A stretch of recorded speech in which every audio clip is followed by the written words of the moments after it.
فتبينوا أن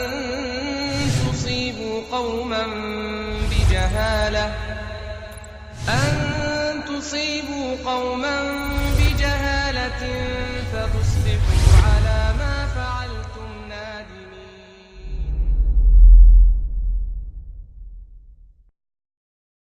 Sudah menjadi kebiasaan di dunia anak-anak untuk saling bercengkrama ataupun mengobrol sambil bermain-main antar satu sama lain ketika mereka saling bertemu, baik di jalan, di sekolah, ataupun di masjid sekalipun.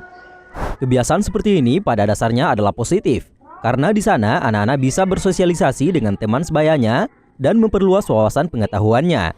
Namun apa jadinya kalau mereka saling bercandaan dengan suara keras pada saat pelaksanaan sholat jemaah di masjid, yang pada dasarnya membutuhkan keheningan dan ketenangan.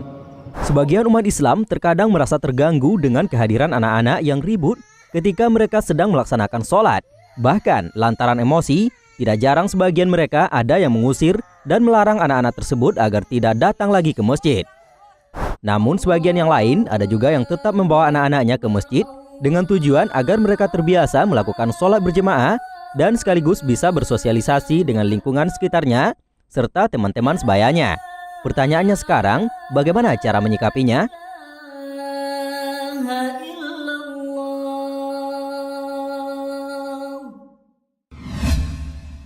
Assalamualaikum warahmatullahi wabarakatuh. Alhamdulillah, segala puji hanya bagi Allah Subhanahu wa Ta'ala yang maha mengetahui dan maha melihat hamba-hambanya.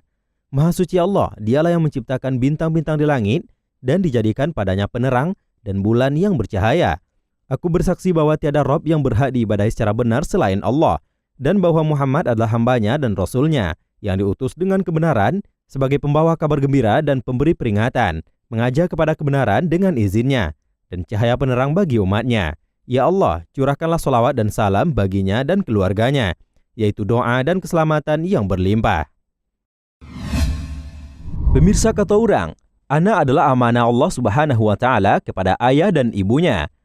Oleh karena itu, harus senantiasa dipelihara, dididik, dan dibina dengan sungguh-sungguh agar supaya menjadi orang yang baik. Jangan sampai anak tersebut tersesat jalan dalam menempuh jalan hidupnya. Maka kewajiban orang tua terhadap anaknya bukan hanya mencarikan nafkah dan memberikan pakaian, ataupun kesenangan-kesenangan yang sifatnya duniawi. Akan tetapi, lebih dari itu, orang tua harus mengarahkan anak-anaknya untuk mengerti kebenaran, mendidik akhlaknya, memberinya contoh yang baik-baik serta mendoakannya. Firman Allah Subhanahu wa Ta'ala, "Hai orang-orang yang beriman, peliharalah dirimu dan keluargamu dari api neraka, yang bahan bakarnya adalah manusia dan batu. Penjaganya malaikat-malaikat yang kasar, keras, tidak mendurhakai perintah Allah terhadap apa yang diperintahkannya kepada mereka, dan selalu mengerjakan apa yang diperintahkan." Al-Quran Surah At-Tahrim ayat 6. Perhatian terhadap sholat harus menjadi prioritas utama bagi orang tua kepada anaknya. Sholat merupakan tiang agama. Jika seseorang melalaikannya, niscaya agama ini tidak bisa tegak pada dirinya. Sholat ini pula lah yang pertama kali akan dihisab oleh Allah Azza wa Jalla di akhirat. Untuk itulah, hendaknya orang tua dengan tiada bosan senantiasa memberikan contoh dengan sholat di awal waktu dengan berjemaah di masjid, mengajaknya serta menanyakan kepada anaknya apakah dia telah menunaikan sholatnya ataukah belum. Rasulullah Shallallahu Alaihi Wasallam bersabda, "Suruhlah anak kalian sholat ketika berumur 7 tahun. Dan kalau sudah berusia 10 tahun meninggalkan sholat, maka pukullah ia. Dan pisahkanlah tempat tidurnya antara anak laki-laki dan anak wanita." Hadis riwayat Imam Abu Daud, Imam Ahmad dengan sanad yang hasan.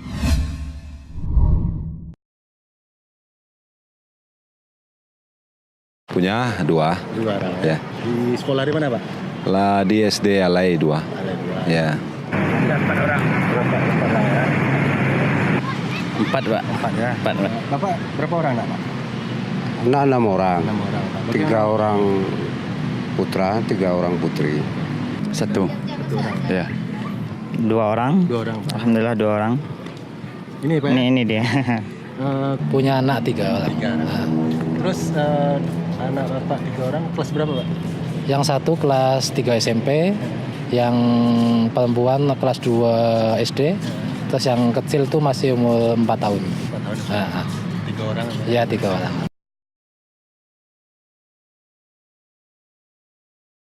Ya kalau bidang agama dari kecil Pak, Ya. umur 3 tahun paling apa, itu anak itu udah diajak ke masjid. Seperti misalnya hari Jumat, itu diajak ke masjid dan mulai dari rumah ditanamkan bagaimana di masjid itu anak ini salat dan jangan sesekali meribut di masjid. Walaupun misalnya salatnya mungkin belum betul, tapi kita udah mengajarinya dari dini. Ya. Supaya ngaji itu adalah kebaikan lah. Di rumah kita kasih nasihat tentang masalah agama, kemudian kita masukkan ke TPA di masjid terdekat rumah ya. Bapak untuk mengikuti TPA ya Pak ya? Ya untuk mengaji. Ya, sejak kecil kita memberi teladan lah pada mereka. Bagaimana mereka menjadi anak-anak yang taat kepada Allah. Tentu orang tuanya dulu harus taat kepada Allah. Nah dengan keteladanan itulah kita melakukan ajaran-ajaran kepada mereka, kewajiban-kewajiban agama Islam. Kalau untuk mendidik anak itu tergantung dari apa yang kita kerjakan. Kalau seandainya kita mengerjakan sholat, yang si anak pasti mengikut kan. Jadi istilahnya untuk kebaikan anak. Iya. Ya namanya kita umat Islam, tentu kita mendidiknya secara islami lah itu kan. Sebenarnya kita sejak kecil itu kita kasih intinya petuah intinya tata cara untuk mendidik anak supaya mereka tahu yang islami, mana yang betul, mana yang salah itu. Ya karena kami dekatnya di masjid, tinggalnya dekat masjid, ya kalau bisa setiap waktu dibawa ke masjid. Ya. Salah satu nikmat Allah Subhanahu wa taala yang besar adalah Allah Subhanahu wa taala menganugerahkan hambanya seorang anak. Anak merupakan dambaan seseorang tak kala mereka sudah berkeluarga. Mereka mengharapkan agar Allah Subhanahu wa taala anugerahkan dia seorang anak. Karena anak adalah perhiasan dalam hidup berumah tangga. Al-malu wal banun zinatul hayatid dunya. Harta dan anak adalah perhiasan kehidupan dunia. Maka seorang tua sangatlah senang kalau lahir anaknya. Bahagia menimpanya. Hilang kelelahan, hilang keletihan ketika lahirnya sang anak. Akan tetapi Allah Subhanahu wa taala anugerahkan kita anak. Maka anak tidak kita biarkan begitu saja. Merupakan satu tanggung jawab kita sebagai seorang muslim untuk membina mereka, mendidik mereka jadi anak soleh atau solihah. Karena kita akan ditanya oleh Allah Subhanahu wa taala di akhir kelak, ya, kullukum ra'in wa kullukum mas'ulun an ra'iyatih. Setiap kalian adalah pemimpin dan setiap pemimpin akan ditanya tentang yang dipimpinnya. Seorang suami adalah pemimpin dalam rumah tangga, akan ditanya tentang yang dipimpinnya. Seorang ibu adalah pemimpin bagi anak-anaknya, akan ditanya. Nah, di dalam hal ini sebagai seorang muslim kita dituntut untuk mengarahkan anak-anak kita agar mereka berada di atas jalan yang benar. Kita selamatkan mereka dari apa saja yang akan memasukkan mereka ke dalam api neraka. Di mana Allah Subhanahu wa taala berfirman dalam surat dan ayat yang cukup masyhur Ya ayyuhalladzina amanu qu anfusakum wa ahlikum nara. Wahai orang beriman, jagalah diri kalian dan keluarga kalian dari api neraka. Qu anfusakum, jagalah diri kalian, wa ahlikum, dan keluarga kalian dari api neraka. Para ulama tafsir mengatakan adibuhum wa allimuhum. Berikan, didiklah mereka dan ajarkanlah mereka al-ilmu. Oleh karena itu sudah menjadi kewajiban orang tua untuk mendidik anaknya. Nah, salah satu pendidikan yang harus dia tanamkan adalah mendidik anaknya untuk beribadah. Nah, ibadah yang cukup besar perhatian dalam pendidikan adalah mendidik anak, bagaimana anak kita menunaikan as-shalah. Oleh karena itu, dalam hadis yang juga masyhur, Rasulullah SAW memerintahkan orang tuanya untuk mendidik anaknya agar mereka menegakkan salat. Muru auladakum bis-shalah wa hum abna'u sab'in. Perintahkanlah mereka untuk menegakkan salat ketika mereka berumur 7 tahun. Wadribuhum idza balagu 10. Pukullah mereka jika sudah sampai 10 tahun tidak menunaikan salat, maka dipukul. Maka ini merupakan salah satu konsep pendidikan dalam ibadah, di mana orang tua di umur 7 tahun dia sudah perintahkan anaknya untuk menegakkan salat, kemudian sampai 10 tahun. Sampai 10 tahun ada beberapa tahun lamanya proses pendidikan ini, umur 7 sampai 10, nanti 3 tahun. Membiasakan mereka untuk menegakkan salat. Nah, anak jika mereka sudah layak untuk dibawa ke masjid, ya maka tidak mengapa orang tua untuk membawa anaknya ke masjid. Bolehkah kita membawa anak ke masjid? Boleh. Bahkan dengan adanya kita membawa anak ke masjid, anak-anak ini akan terlatih dia untuk terbiasa melaksanakan salat berjamaah. Namun tentu anak yang bagaimana yang kita biasakan masjid, anak yang sudah mumayyiz, bukan balik, tapi mumayyiz. Mumayyiz ini adalah seorang anak yang sudah bisa membedakan perintah dan larangan. Seorang anak yang sudah bisa ditegur. Jadi ketika dia berlari ke sana kemari, lalu ketika itu orang mengatakannya lalu dia perhatikan, lalu dia berhenti, menandakan anak ini sudah mumayyiz. Ketika dia agak bermain, tapi ketika dia bermain dalam salat, lalu ketika itu dilarang untuk bermain, lalu dia diam. Ini menunjukkan anak ini sudah ada mumayyiz, paham dengan instruksi orang. Nah, tentu mumayyiz ini umurnya relatif. Maka dalam hal ini, kalau anak yang kita bawa ke masjid belum mumayyiz lagi, ya kemudian mengganggu orang lain, ya mengganggu jemaah-jemaah atau mengganggu teman-temannya dan lain, maka tentu membawa anak seperti ini jelas tidak dibenarkan, atau mengganggu kekhusyukan orang dalam salat. Oleh karena itu, hendaklah orang tua bersifat arif untuk membawa anaknya. Kalau dia bawa anaknya belum mayyiz, anaknya ini harus berada di dekat kakinya, dia yang mengawasi. Kalau memang anak-anaknya tidak terkontrol, maka sebaiknya dia tidak bawa. Allah Subhanahu wa Ta'ala menjelaskan bahwa masjid adalah tempat bagi orang-orang beriman yang ingin menegakkan sholat dan ibadah-ibadah lainnya. Nah, bagaimana mungkin seorang mukmin menegakkan dan memperbaiki sholatnya, sementara di dalam masjid terdengar suara ribut dan gaduh akibat ulah anak-anak kecil dan sebagian jemaah yang gemar ngobrol dengan suara lantang.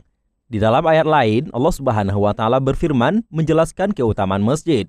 Bertasbih kepada Allah di masjid-masjid yang telah diperintahkan untuk dimuliakan dan disebut namanya di dalamnya pada waktu pagi dan waktu petang. Laki-laki yang tidak dilalaikan oleh perniagaan dan tidak pula oleh jual beli dari mengingat Allah dan dari menegakkan sholat dan dari membayar zakat. Mereka takut kepada suatu hari yang di hari itu hati dan penglihatan menjadi goncang. Al-Quran Surah An-Nur ayat 36 sampai ayat 37. Seseorang tidak mungkin akan dianggap memuliakan masjid jika ia berbuat gaduh dan ribut di dalamnya, atau membiarkan hal itu terjadi di masjid. Al-Hafiz Ibnu Katsir rahimahullah menukil dari Ibnu Abbas radhiyallahu anhu bahwa beliau berkata, Allah Subhanahu wa taala melarang dari melakukan perbuatan sia-sia di masjid-masjid. Oleh sebab itu, tak jarang sebagian umat Islam terkadang merasa terganggu dengan kehadiran anak-anak yang ribut ketika mereka sedang melaksanakan sholat. Bahkan, lantaran emosi, tidak jarang sebagian mereka ada yang mengusir dan melarang anak-anak tersebut agar tidak datang lagi ke masjid. Apakah tindakan ini dibolehkan? Bagaimana kita menyikapinya?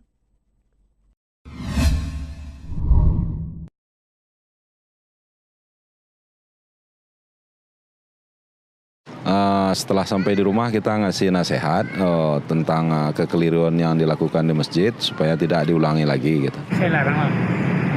Larang cara apa? Yang kerjakan itu perbuatan yang tidak baik. Ya insya Allah selama ini Pak, yang anak saya sendiri Pak belum pernah mengganggu di masjid Pak. Nah, jadi kalau misalnya ini yang terjadi belum pernah Pak. Kenapa? Karena di mana saya duduk kiri kanannya anak saya Pak, yang katakan yang 3 orang yang tidak bisa ke masjid, itu kiri kanan saya dia di sana. Didampingi Pak ya. Jadi kalau staff saya katakan nomor 3 begitu, anak saya juga nomor 3. Dia tidak diizinkan di belakang Pak. Karena kalau di belakang nanti temannya kan ngajak untuk ngobrol. Ya. Kita ajari dari rumah. Kalau kita bawa ke masjid itu, dia memang sudah dibekali dari rumah. Jangan masjid tempat dia belajar. Gimana Bapak mengatakan kepada anak Bapak? Kita sampaikan kepada mereka bahwa sholat beribadah itu adalah sebuah kewajiban dan harus kita hormati juga orang yang sedang melaksanakan kewajibannya. Nah, dengan ajaran dari rumah itu akan terbawa sampai ke masjid dan mereka tidak akan mau melakukan hal-hal yang tidak sesuai dengan ajaran agama itu, seperti mengganggu orang lain.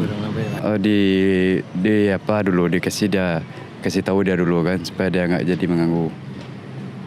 Kasih tahunya sebelum atau sesudah? Sebelum kita mau masuk masjid. Ya itu dipanggil anak tu dulu kan. Setelah dipanggil dikasih dia nasihati supaya jangan mengganggu nanti di saat orang mau mengaji, mau sholat kan. Jadi kasih tahu dulu ya.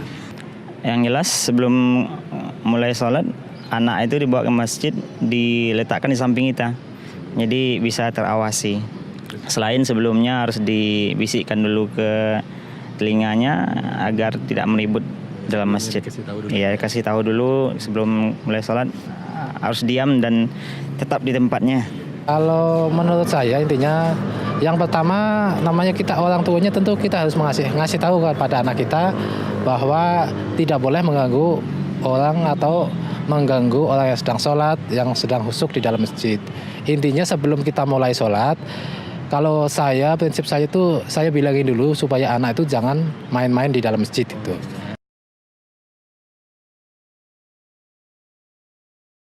Secara kekerasan nggak boleh. Ya. Jadi kalau misalnya menurut Bapak kalau ada yang mengusir gimana? Tidak jadi masalah. Bagus deh. Misalnya diusir. Depan ini nggak baik kan? Kalau meribut dia nggak meribut jadi masalah. Ya, tapi kan saya gini Pak, kan kalau anak saya kan insya Allah selama ini belum ada anaknya mengganggu. Tapi kalau memang mengganggu aja saya siap aja diusir Pak, gitu kalau anak saya memang mengganggu. Karena seperti konsep saya mendidik anak dari kecil itu, dari ditanamkan mulai melangkah di rumah jangan mengganggu di masjid. Kalau mengganggu masjid tidak boleh ikut. Nah ini itu dasarnya Pak. Kalau menurut saya justru saya kurang setuju kalau umpama anak itu diusir dari dalam masjid. Intinya kita sebagai orang tua kita lah yang harus bertanggung jawab atas apa perilaku anak kita kan itu. Jadi makanya menurut saya itu yang paling bagus ya sebelum masuk masjid atau sebelum memulai sholat kita harus ngasih tahu kepada anak kita supaya jangan main-main di masjid, jangan mengganggu orang yang sedang sholat. Kita sebagai orang tua yang menerima mungkin memang kesalahan dari anak kita, kemudian di rumah kita kasih nasihat kembali gitu supaya lebih baik lagi ke depannya gitu. Ya. Kalau dia salah sebenarnya hal seperti itu bisa kita tolerir, tetapi tentu saja yang melakukan pengusiran itu juga dengan niat mendidik, jangan karena benci kepada anak-anak itu. Ya Bapak yang istilahnya kalau diusir gitu memang untuk naik ke Bapak ya Pak ya? Iya, enggak apa-apa. Kalau tentang itu tuh, itulah tanggung jawab dari orang yang punya masjid kan. Kalau seandainya itu memang sudah peraturan dari masjid, itu kan terserah dari anak karena dia kenakalan dia kan. Jadi Bapak nggak terbuka aja ya Pak ya? Iya. Yang jelas kita juga nasihati dulu yang mengusir ini. Tujuan mengusirnya apa? Karena kalau sudah dari sekarang mengusir anak-anak dari masjid itu pertanda bahwasanya generasi itu akan jauh dari masjid. Begitu ya Pak ya? Iya. Jadi istilahnya dikasih tahu dulu ya? Dikasih tahu dulu, jangan main usir, dan kalau tidak dari dini anaknya dibawa ke masjid, nanti besarnya tidak akan mau ke masjid. Fenomena yang berkembang di masyarakat ini kadang-kadang anak-anak yang ke masjid, ya mungkin anak umurnya sudah 8 tahun, 9 tahun, 10 tahun, ketika dia bercanda dengan temannya, kadang-kadang masyarakat kita marah begitu saja. Sebenarnya kalau anak ini sudah bisa paham dengan perintah, instruksi, kita arahkan anak ini. Orang tua yang ingin bawa anaknya ke masjid, hendaklah dia dari awal dia sudah tekan kontrak dengan orang tuanya, kalian ke masjid adalah rumah Allah Subhanahu wa taala. Tenang, enggak boleh ya bercanda, enggak boleh ribut ya, enggak boleh lari ke sana kemari. Pembiasaan ini juga perlu. Kalau orang tua melihat anaknya bisa diawasi, dikontrol, maka tidak mengapa membawa anaknya ke masjid. Dalam hal ini kita juga, masyarakat hendaknya juga jangan mudah untuk ya emosi terhadap anak-anak. Kadang-kadang anak-anak yang semangatnya sudah mulai tinggi untuk ke masjid milik orang tuanya, lalu ketika satu kali mungkin anaknya ini agak lalai langsung marah, maka ini juga tidak baik. Yang perlu di sini adalah ya anak-anak ini jika dia ada masalah atau mungkin anak ini agak bermain, agak bercanda, maka kita sebagai orang tua atau sebagai jamaah dalam hal ini ya mengingatkannya. Namun tentu kalau sekiranya setiap dia datang ke masjid anak ini mengganggu, merusak, berarti anak ini belum layak untuk dibawa salat berjamaah ke masjid. Ini rahmat Allah Subhanahu wa taala. Pembiasaan perlu. Akan tapi juga lihat manfaat dan mudarat. Kemudian kepada orang tua yang bawa anaknya ke masjid, saya nasihatkan agar lihat dulu kondisi anak kita. Kalau anak kita adalah kondisinya adalah suka banyak bermainnya dan belum paham dengan instruksi kita, dan nanti bisa mengganggu jemaah yang ke masjid, maka sebaiknya anak tidak dibawa ke masjid. Namun jika sekiranya anak kita ini sudah layak, ya, jadi kelayakan ini mungkin relatif. Jadi anak yang umur 7 tahun, ya sudah layak untuk dibawa ke masjid. Jadi belum lagi, tergantung sikap dan kematangannya. Oleh karena itu, kepada orang tua yang ingin bawa anaknya ke masjid, timbang-timbanglah terlebih dahulu. Kalau anak ini sudah mumayyiz, sudah layak dan bisa untuk didisiplinkan, untuk dimengerti, maka tidak mengapa. Kemudian juga kepada kaum muslimin, hendaklah memotivasi, memberikan semangat anak yang ke masjid. Jangan dimarahi, jangan mudah untuk marah. Kenapa? Mereka adalah belajar. Dalam masalah tahap pendidikan memang ada aja masalahnya. Nah, yang lari ke sana kemari. Tapi kalau sekiranya ya sikap anak di masjid tidak terlalu tidak mengganggu jamaah yang ada, maka tidak mengapa anak-anak untuk ya, dibiasakan ke masjid.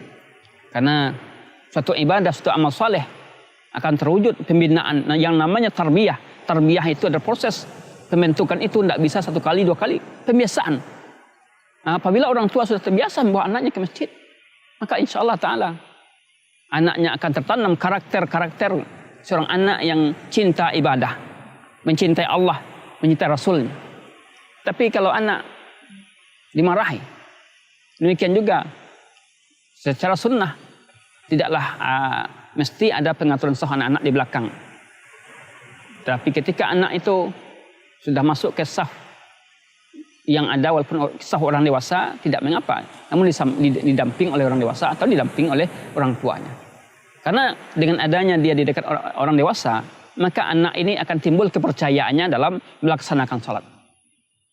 Namun ketika dia dekat orang dewasa lalu dialihkan ke belakang, maka tidak timbul kepercayaannya, yang akhirnya membawa dia malas untuk datang ke masjid. Maka tidaklah mesti anak dibuat saf khusus untuk anak-anak. Kadang-kadang dia sama dia saling mengganggu lagi. Tetapi ketika dia berada di dekat samping-samping orang dewasa, maka anak ini tidak mau dia untuk mengganggu orang lain karena ada orang lain, orang yang bersalin sampingnya. Namun ketika dia bersama teman-teman yang sama-sama usia dengannya, maka dia mungkin akan mencubit, ya, akan menginjak kaki temannya dan lain-lain. Intinya di sini adalah mereka muslimin, kita mengajak, motivasilah anak-anak kita untuk datang ke masjid jika memang layak dia untuk datang ke masjid dan jika bisa untuk diawasi. Namun apabila anak kita ini mengganggu mengganggu jemaah, ya, maka sebaiknya di rumah saja untuk dibina anak-anak kita. Yaitu ketika orang tua salat sunnah, bukan salat sunnah itu disunnahkan lebih afdalnya di rumah, maka bina di rumah dia untuk menegakkan salat, ya. Sekali-kali dia dibawa ke masjid. Itulah bisa dirahmati Allah Subhanahu wa taala konsep ajaran agama kita. Pendidikan ibadah ini memang diwujudkan dari usia kecil. Muru auladakum bis-shalah wa hum abna'us sabi. Perintahkan anakmu untuk menegakkan salat ketika mereka berumur 7 tahun. Fadribuhum idza balagu 10. Pukullah dia jika sudah sampai 10 tahun. Jadi jaraknya 3 tahun. Pembinaan ini proses pembinaan. Bisa jadi ya umur 8 tahun, 9 tahun dia sudah mumayyiz. Ya. Bisa jadi belum. Maka dilihatlah di sini masa-masa pembinaan ini. Dan tentu orang tua hendaklah bekerja keras untuk mengarahkan anaknya untuk menegakkan salat lima waktu, pembiasaan, dan juga masyarakat motivasi untuk anak-anak datang ke masjid. Kalau sekiranya masyarakat kaum muslimin ya melihat anak yang ke masjid ini harus sempurna, maka tentu tidak demikian. Namanya anak-anak. Disinilah peran orang tua untuk mengawasinya, mengontrolnya, dan juga masyarakat lain tidak apa-apa dia mengontrol sehingga anak ini tetap dia semangat untuk datang ke masjid. Bagaimana kita melihat anak-anak salafus saleh juga mereka ke masjid. Ya. Terbiasa mereka ke masjid. Karena apabila mereka anak-anak sudah layak untuk ke masjid lalu dia di rumah saja, maka ruh Islam itu rendah, kurang ruhnya. Kenapa? Karena dengan adanya berjamaah di masjid akan nampak ruh dan akan nampak syiar Islam dengan tegaknya salat berjamaah bagi anak-anak kita di masjid. Kalau di rumah tidak, suasana tidak mendukung. Wallahu a'lam bishawab. Misalnya rahmatullah subhanahu wa ta'ala. Mudah-mudahan apa yang anggapan-anggapan masyarakat tentang tidak bolehnya anak sama sekali untuk ke masjid atau anak orang tua marah, mudah-mudahan ini kita bisa menipis, bisa kita memilah dan memilih mana yang layak, mana yang tidak. Maka tidak semua anak yang harus ke masjid. Ada mungkin anak-anak yang bisa ke masjid dan ada yang tidak. Wallahu a'lam bishawab. Abu Qatadah radhiyallahu anhu mengatakan, ketika kami sedang duduk-duduk di masjid, Rasulullah Shallallahu alaihi wasallam muncul ke arah kami sambil menggendong Umamah binti Abil As, ibunya dari Zainab binti Rasulullah Shallallahu alaihi wasallam. Ketika itu, Umamah masih kecil atau belum disapi. Beliau menggendongnya di atas pundak. Kemudian Rasulullah Shallallahu alaihi wasallam mengerjakan sholat, sedang Umamah masih di atas pundak beliau. Apabila ruku, beliau meletakkan Umamah. Dan apabila berdiri, beliau menggendongnya kembali. Beliau melakukan yang demikian itu hingga selesai sholatnya. Hadis riwayat Imam Abu Daud dan disahihkan oleh Al-Albani. Syekh Ibnu Utsaimin pernah ditanya tentang masalah serupa. Dan beliau menjawab, jika anak-anak tersebut telah berusia baligh dan tidak mengganggu orang yang sholat, maka mereka tidak boleh dikeluarkan dari masjid atau mengeluarkan mereka dari tempat yang mereka tempati di dalam masjid. Akan tetapi, hendaklah memisahkan mereka dari shaf dengan yang lain jika dikhawatirkan mereka membuat keributan. Jika muncul teriakan dan keributan dari mereka di masjid dan gerakan yang mengganggu orang sholat, maka para orang tua dilarang membawa mereka ke masjid. Jika para orang tua masih juga membawa mereka, maka para orang tua diperintahkan untuk membawa mereka keluar dari masjid. Jika mereka bersama dengan ibu-ibu mereka di rumah, maka itu lebih baik daripada membawa mereka ke masjid. Jika orang tua mereka tidak mengetahui kalau anak-anak itu membuat keributan, maka keluarkan mereka dengan cara yang halus dan lemah lembut. Jangan dihardik dan jangan pula mengusir mereka dengan cara yang menakutkan mereka, karena cara ini justru menambah kacau masalah. Dari penjelasan yang kita paparkan tadi, dapat disimpulkan bahwa membawa anak-anak ke masjid tidaklah terlarang sama sekali. Sekalipun dalam prakteknya, mereka bisa saja melakukan hal-hal yang dapat mengganggu jalannya pelaksanaan sholat berjemaah. Namun, hal ini tidaklah berpengaruh besar jika dibandingkan dengan maslahat yang akan dimunculkan dari kebiasaan membawa anak-anak ke masjid, yaitu untuk mendidik mereka agar terbiasa melaksanakan sholat secara berjemaah ke masjid. Bahkan dapat dikatakan bahwa maslahatnya jauh lebih besar ketimbang mudarat yang dimunculkannya. Adapun kendala-kendala seperti berisik atau yang sejenisnya dapat diatasi dengan cara-cara lembut, berupa teguran halus terhadap mereka setelah pelaksanaan sholat sebagaimana yang dicontohkan Nabi SAW. Selain itu, masalah tersebut juga bisa diatasi dengan meningkatkan kerjasama antar semua jemaah dengan pengurus masjid untuk memberikan pendidikan khusus kepada mereka pada waktu-waktu tertentu. Sehingga dengan demikian, rasa kekeluargaan akan terjalin erat di kalangan kaum muslimin, sekaligus menularkan kepada para generasi muda yang nantinya akan melanjutkan jalannya agama ini. Wallahu a'lam. Alhamdulillah, sampailah kita pada akhir acara pada episode kali ini. Semoga mencerahkan. Subhanakallahumma wa bihamdik, asyhadu an la ilaha illa anta astaghfiruka wa atubu ilaik. Wassalamualaikum warahmatullahi wabarakatuh.